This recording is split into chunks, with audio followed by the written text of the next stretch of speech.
है कि फुल सिंह वरैया से टक्कर लेने में आप कितनी उम्मीद रखते हैं कि आप उनसे फाइट करेंगे? नहीं, पहले तो तय तो हो जाए कि पार्टी कांग्रेस से किसको टिकट देने वाली। देखिए, फूल सिंह वरैया जी को टिकट मिले और वो कांग्रेस से प्रत्याशी बने, ये तो भारतीय जनता पार्टी के लिए बहुत सुखमय रहेगा। विधायक फुल सिंह वरैया कहते हैं कि यदि इस बार लोकसभा में मोदी जी आ गए तो फिर चुनाव नहीं होंगे, लोकतंत्र खत्म हो जाएगा।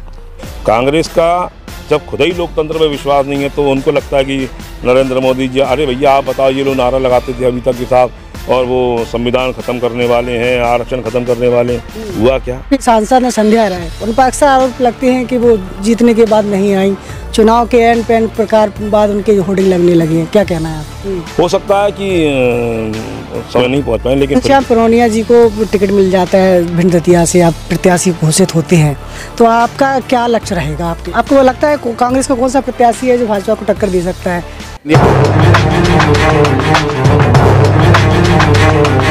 नमस्कार, आपकी जन अदालत से मैं हूं राजा भैया पाल। मैं इस समय भिंड दतिया लोकसभा क्षेत्र में हूं, जहां भारतीय जनता पार्टी से दावेदारी कर रहे पूर्व विधायक घनश्याम पुरोनिया हमारे साथ जुड़ रहे हैं। स्वागत। भिंड दतिया से आप, यदि आपको पार्टी मौका देती है तो आपकी क्या उपलब्धि रहेगी? देखिए, हम सब लोग भारतीय जनता पार्टी कार्यकर्ता हैं और भारतीय जनता पार्टी एक ऐसी पार्टी है जो कार्यकर्ताओं का सम्मान और कार्यकर्ताओं का निर्माण करती है। अभी हम सब लोगों ने देखा है, हाल ही में जो चुनाव संपन्न हुए तो उसमें हमारे कैसे मुख्यमंत्री बनाने की प्रक्रिया हुई, कैसे एक छोटे से कार्यकर्ता को आगे बढ़ाने का काम ये भारतीय जनता पार्टी का नेतृत्व करता है। और इसलिए पार्टी के कार्यकर्ता होने के नाते सभी लोगों को यही प्रयास करना चाहिए कि मैं पार्टी का कार्यकर्ता हूं, जो पार्टी की अपेक्षा, उन अपेक्षाओं में हम सब खरे उतरें और पार्टी में अनुशासनबद्ध तरीके से जो नियम कायदे कानून हमारी पार्टी निर्धारित करती है उस पर हम चलें। कहीं ना कहीं बहुत सारे लोग, हमारा नेतृत्व हमें देखता है। अभी हाल ही में जो चुनाव हुआ उसमें आपकी हार हुई, अब ऐसे में कांग्रेस से दावेदारी कर रहे हैं इस समय भांडेर से आपके विधायक फुल सिंह वरैया, कैसे आप टक्कर ले पाएंगे?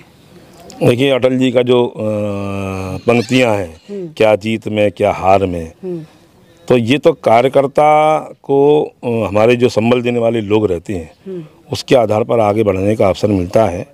और जीत और हार तो मैदान में जो भी रहता है उसमें किसी एक पक्ष को जीत मिलती है, हार मिलती है। लेकिन मैं हमारे भांडेर क्षेत्र के ऐसे तमाम सारे हमारे सभी मतदाता बंधुओं को मैं धन्यवाद ज्ञापित करता हूं कि पिछली बार मैं जब विधायक बना था तो 36,000 वोट मिले थे और आज हमारे कार्यकर्ताओं के आधार पर 54-55,000 वोट मिले हैं। तो ये कहीं ना कहीं भारतीय जनता पार्टी के देवतुल्य कार्यकर्ताओं का यथक परिश्रम का परिणाम है कि हम सब लोगों को आगे बढ़ने का अवसर मिला है कि फुल सिंह वरैया से टक्कर लेने में आप कितनी उम्मीद रखते हैं कि आप उनसे फाइट करेंगे? नहीं, पहले तो तय तो हो जाए कि पार्टी कांग्रेस से किसको टिकट देने वाली है या भाजपा किसको टिकट देने वाली है। यदि फुल सिंह वरैया को टिकट मिला तो क्या होगा? नहीं, मैंने कहा ना, देखिए, फूल सिंह वरैया जी को टिकट मिले और वो कांग्रेस से प्रत्याशी बने, ये तो भारतीय जनता पार्टी के लिए बहुत सुखमय रहेगा। क्योंकि भारतीय जनता पार्टी ये राष्ट्रवाद का नारा, हमारे समाज के अंतिम छोर के व्यक्ति के कल्याण का भाव ये लेकर के चलती है।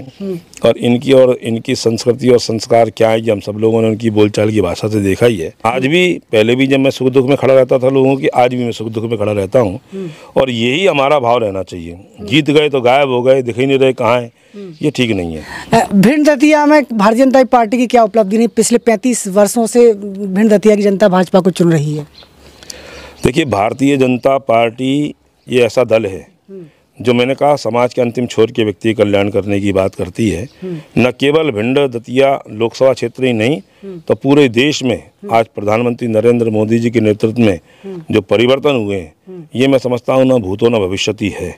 आज आप देखेंगे वंदे भारत ट्रेन जो प्रारंभ हुई हैं, कभी कांग्रेस के ज़माने में देखिए आप नहीं हुई। अभी कल मैं बजट में बोल रहा था तो 40,000 नए कोच वंदे भारत के जैसे सारे रेलों में लगाने का काम ये हमारी सरकार केंद्र की करने वाली है। हमारी बहनों को जो है लखपति बहन बनाने का काम, 3 करोड़ महिलाओं को, बहनों को लखपति बनाने का लक्ष्य जो प्रधानमंत्री नरेंद्र मोदी जी ने रखा है। हमारे गरीबों को 2 करोड़ प्रधानमंत्री आवास देने का लक्ष्य रखा है। ये कहीं ना कहीं समाज के अंतिम छोर के व्यक्ति के कल्याण करने का काम ये भारतीय जनता पार्टी पंडित दीनदयाल उपाध्याय जी के वचनों पर, उनके बताए पदचिन्हों पर चल के कर रही है। आज आप देखेंगे कि वर्षों से नहीं, 530 वर्षों से ज़्यादा कहते हैं कि जो संघर्ष चल रहा था हिंदुस्तान में, रामलला का मंदिर नहीं बनने दिया जा रहा था, आज हमारे माननीय सुप्रीम कोर्ट के आधार पर, उनके आदेश पर देखिए आप अयोध्या में राम मंदिर के भव्य मंदिर का निर्माण प्रारंभ हुआ। भारतीय जनता पार्टी सरकार ने ये लक्ष्य रखा था हमारे संकल्प पत्र में, हमारे घोषणा पत्र में, कि हम सब लोग सरकार हमारी बनेगी तो हम कश्मीर से 370 धारा हटाएंगे। आज आप देखिए 370 धारा हटाने का काम भारतीय जनता पार्टी सरकार ने, नरेंद्र मोदी सरकार ने किया है। ऐसे तमाम सारी उपलब्धियां हैं केंद्र सरकार की। और कांग्रेस के सरकारों में जो जो हुआ, जो भ्रष्टाचार में आकंठ डूबे रहे, आज भी आप देख रहे होंगे किस प्रकार से इनका जो गठबंधन है कैसे उसमें फैला फूट पड़ा हुआ है। मैं समझता हूँ प्रधानमंत्री नरेंद्र मोदी जी का जो विशाल व्यक्तित्व है, इसके आगे कोई विपक्ष ठहर नहीं पा रहा है। सारी पार्टियां घबराई हुई हैं और 22 तारीख को जो उत्सव जो पूरे देश में नहीं पूरे विश्व में मना है राम मंदिर के निर्माण के बाद में, उससे मैं समझता हूँ कहीं ना कहीं विपक्ष का जो गठबंधन जो बनाने वाले थे वो सब एक दूसरे से दूर होना प्रारंभ हो गया है। और आप देखेंगे 24 के इस चुनाव में हम सब लोग प्रधानमंत्री नरेंद्र मोदी जी के नेतृत्व में पुनः सरकार बना करके इस देश को और विकसित भारत बनाने का जो संकल्प प्रधानमंत्री नरेंद्र मोदी जी का है, उस संकल्प को हम सब लोग पूरा करेंगे। घनश्याम प्रोनिया जी इस समय हमारे साथ बने हुए हैं। विधायक फूल सिंह बरैया कहते हैं कि यदि इस बार लोकसभा में मोदी जी आ गए तो फिर चुनाव नहीं होंगे, लोकतंत्र खत्म हो जाएगा। देखिए क्या है, कांग्रेस की परंपरा रही है। कांग्रेस ने हमेशा लोकतंत्र का गला घोटने का काम किया है। कांग्रेस ने मीसा लगा करके लोगों की आवाज़ बंद करने का काम किया था। कांग्रेस का जब खुद ही लोकतंत्र में विश्वास नहीं है तो उनको लगता है कि नरेंद्र मोदी जी, अरे भैया आप बताओ, ये लोग नारा लगाते थे अभी तक कि साहब और वो संविधान ख़त्म करने वाले हैं, आरक्षण ख़त्म करने वाले हैं। हुआ क्या? कभी नहीं हुआ। केवल अफवाह फैला करके और सत्ता हम कैसे काबिज करें, सत्ता पर कैसे आएँ, ये कांग्रेस का काम है। और समाज के अंतिम छोर के व्यक्ति का गरीबी उन्मूलन के माध्यम से, गरीबों का कल्याण के माध्यम से हम कैसे सेवा करें, ये भारतीय जनता पार्टी लक्ष्य रहा है। कहीं ना कहीं उसमें नरेंद्र मोदी जी सफल रहने वाले हैं। लेकिन वर्तमान में जो आपकी सांसद हैं संध्या राय, उन पर अक्सर आरोप लगते हैं कि वो जीतने के बाद नहीं आई, चुनाव के एन पैन प्रकार बाद उनके होर्डिंग लगने लगे हैं, क्या कहना है आप? नहीं, देखिए भारतीय जनता पार्टी जिसको जो काम देती है वो कार्यकर्ता होने के नाते पूरा करता है। संध्या राय जी पहले भी सक्रिय थी, आज भी सक्रिय हैं और सांसद होने के नाते भांडर विधानसभा में भी उनका आना जाना रहा है। हो सकता है कि समय या व्यस्तता होने के कारण जिस प्रकार की कार्यकर्ताओं की अपेक्षा रहती है उसमें नहीं पहुंच पाए, लेकिन फिर भी वो हमेशा हम लोग में सक्रिय रहती हैं। यदि घनश्याम प्रोनिया जी को टिकट मिल जाता है भिंड दतिया से, आप प्रत्याशी घोषित होते हैं, तो आपका क्या लक्ष्य रहेगा आपके? देखिए मैं तो बहुत छोटा सा कार्यकर्ता हूँ भारतीय जनता पार्टी का, और ये जो संस्कार रहते हैं वो संघ के माध्यम से आए हैं। मैं हमेशा कहता हूँ कि छोटे से कार्यकर्ता को आगे बढ़ाने का काम जो भारतीय जनता पार्टी या संगठन में होता है वो कहीं नहीं होता है। मुझे पहले भी चुनाव लड़ाया पार्टी ने, मैं तो एक अखबार में एक 12-16 हज़ार रुपये नौकरी करने वाला था, लेकिन आप सोचो कैसे कार्यकर्ता को टिकट दिया जाता है, कैसे चुनाव लड़ाया जाता है, कैसे उस कार्यकर्ता को आगे बढ़ाने की चिंता होती है, ये केवल भारतीय जनता पार्टी में होता है। मैं तो अपने आप को खुशनसीब समझता हूँ, अपने आप को धन्य समझता हूँ कि मैं संघ के माध्यम से भारतीय जनता पार्टी का कार्यकर्ता बनने का मुझे सौभाग्य प्राप्त हुआ है। मैंने कभी अपेक्षा नहीं करी पार्टी से, और भारतीय जनता पार्टी ने मुझे इतना आगे बढ़ाया साहब कि अगर हम खून का कतरा भी उस पर नौछावर करें तो भी बहुत कम है। पहले भी लाल बत्ती दी मेरे को, अनुसूचित जाति आयोग का सदस्य बनाया, राज्य मंत्री का दर्जा दिया, वर्तमान में मध्य प्रदेश बांस विकास निगम का मेरे को अध्यक्ष बनाया, 2 बार टिकट दिया, मुझे विधायक बनाने का अवसर दिया। आज पार्टी में, आज देश में, प्रदेश में जो पहचान है वो कहीं ना कहीं भारतीय जनता पार्टी के माध्यम से है। कार्यकर्ता होने के नाते जो भी मेरे बारे में पार्टी चिंता करेगी मैं उसको सिरोधार्य मानता हूँ। आपको लगता है कांग्रेस का कौन सा प्रत्याशी है जो भाजपा को टक्कर दे सकता है?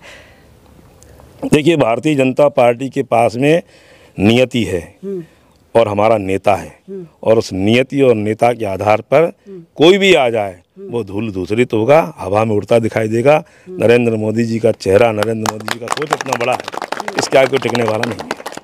कांग्रेस कहती है कि जब तक ईवीएम है, जब तक मोदी है, भाजपा है, उसके बाद खत्म हो। कर्नाटक में सरकार बन गई इनकी, कहाँ से बनी? ईवीएम से बनी। यहाँ से जो विधायक बने कहाँ से बने? ईवीएम से बने। मध्य प्रदेश में भी कांग्रेस के 68 विधायक हैं, काय से बने, ईवीएम से बने। इनको त्यागपत्र दे देना चाहिए अगर विश्वास नहीं है तो। अच्छा हो रहा है तो हमने किया, गलत हो गया तो भाजपा ने हरा दिया, ईवीएम ने हरा दिया। ये तर्क ठीक नहीं है, विश्वास करना चाहिए। ये सब ये जो संस्थाएं हैं, चुनाव आयोग है, ये निर्वाचन आयोग है, ये एक संस्थाएं हैं, इन पर एक विश्वास करना चाहिए। कांग्रेस का विश्वास ही नहीं इन चीज़ों पर, और उसका परिणाम है वो हारेंगी, फिर से हारेंगी। कांग्रेस कहती है कि भाजपा पहले से घोषित कर देती है कि आपकी बार 400 पार, और पिछली विधानसभा में भी कहा था कि 150 पार होंगे। तो ये पहले से ही इनकी रणनीति रहती है ईवीएम को लेकर के, क्या कहना है आप? नहीं, मैंने कहा ना, ईवीएम पर तो जो ठीकरा फोड़ते हैं इनकी, मैंने कहा हमारे पास नियति है, हमारा नियत है, हमारा नेता है।